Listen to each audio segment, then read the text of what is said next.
Hello and welcome to Stargazer academy. हमने start किया था क्लास 9 चैप्टर नंबर 3 बायोडाइवर्सिटी।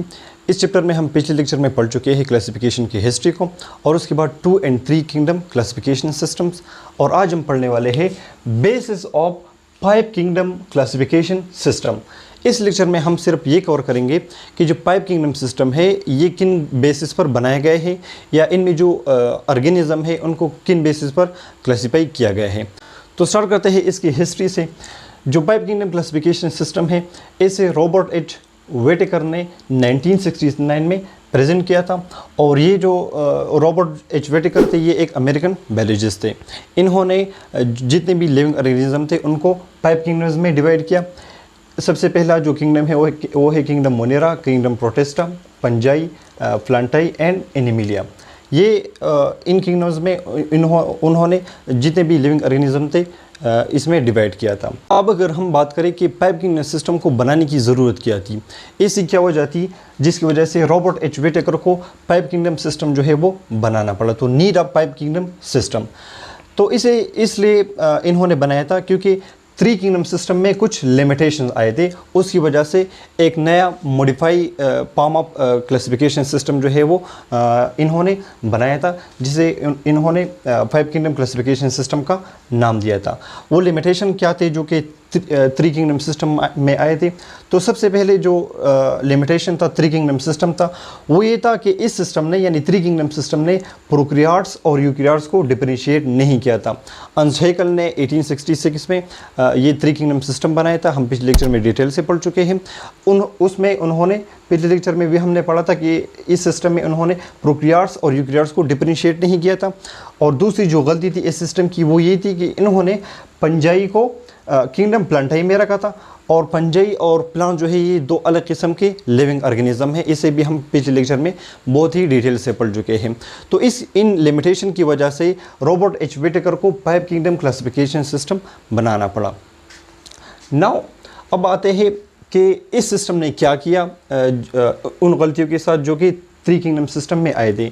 तो this system addressed the limitations of 3 kingdom system, यानी 3 kingdom system में जो गलतियाँ हुई थी अर्नस्ट हैकेल से, या जो लिमिटेशन आए थे 3 किंगडम सिस्टम में, तो 5 किंगडम सिस्टम ने उन गलतियों को ख़त्म कर दिया।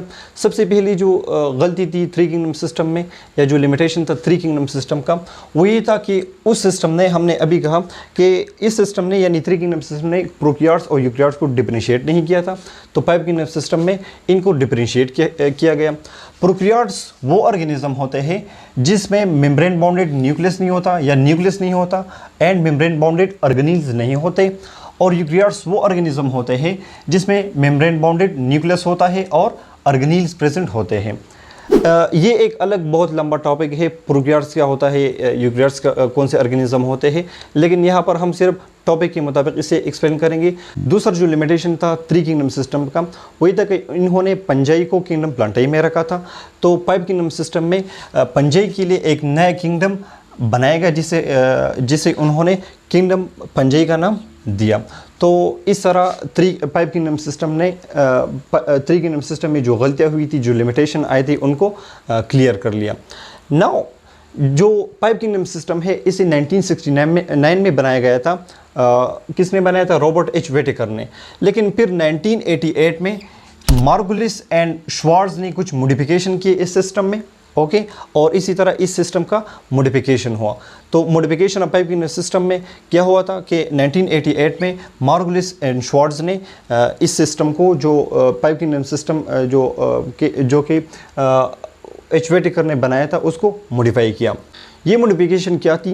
तो 2 किंगडम सिस्टम और 3 किंगडम सिस्टम में जो ऑर्गेनिज्म थे उनको सिर्फ सेलुलर स्ट्रक्चर और न्यूट्रिशन के बेस पे या मोड ऑफ न्यूट्रिशन के बेस पर डिवाइड किया गया था। लेकिन जो 5 किंगडम सिस्टम था इसमें फिर रिप्रोडक्शन को भी ऐड किया गया और ऑर्गेनिज्म को रिप्रोडक्शन के बेस पर भी डिवाइड किया गया। तो अब हम बात करते हैं basis of 5 kingdom classification system की। तो सबसे पहले इसमें हम बात करेंगे सेलुलर स्ट्रक्चर की, कि जो ऑर्गेनिज्म है या तो वो यूनिसेलुलर होगा यानी एक सेल से बना होगा, या वो मल्टीसेलुलर होगा। इसी तरह मोड ऑफ न्यूट्रिशन के बेस पे अगर हम ऑर्गेनिज्म को डिवाइड करें तो या तो ऑटोट्रॉपिक होंगे यानी अपना खुराक खुद बना सकते हैं, या वो हेटरोट्रॉपिक होंगे यानी अपना खुराक जो है वो खुद नहीं बना सकते। फिर हेटरोट्रॉपिक के भी दो अलग किस्म है। एक होता है वो ऑर्गेनिज्म जो फूड को इंजेस्ट करते हैं, जैसे कि ह्यूमन फूड को इंजेस्ट करते हैं, और दूसरा जो है वो है एब्जॉर्प्शन। कुछ ऑर्गेनिज्म ऐसे होते हैं जो फूड को एब्जॉर्ब करते हैं। तो मोड ऑफ न्यूट्रिशन के बेस पर भी ऑर्गेनिज्म को दो ग्रुप्स में डिवाइड किया गया है, एक है ऑटोट्रोप्स, दूसरा है हेटरोट्रोप्स।